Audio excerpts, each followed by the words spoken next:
Welcome to Burlap Teachers. Enjoy the video. In this video, I will show how to make steak queso dip. Start by trimming and slicing steak, then season it with salt and pepper. Heat a skillet, sear steak to medium rare, and rest before slicing thin. Melt queso blanco with a splash of milk, add chopped green chilies and stir until smooth. Fold in sliced steak, taste for salt, and finish with chopped cilantro and a squeeze of lime. Gather simple ingredients and prep for fast cooking.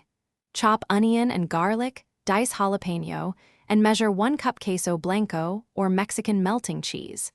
Slice steak against the grain after resting, and warm broth or milk for a creamy base.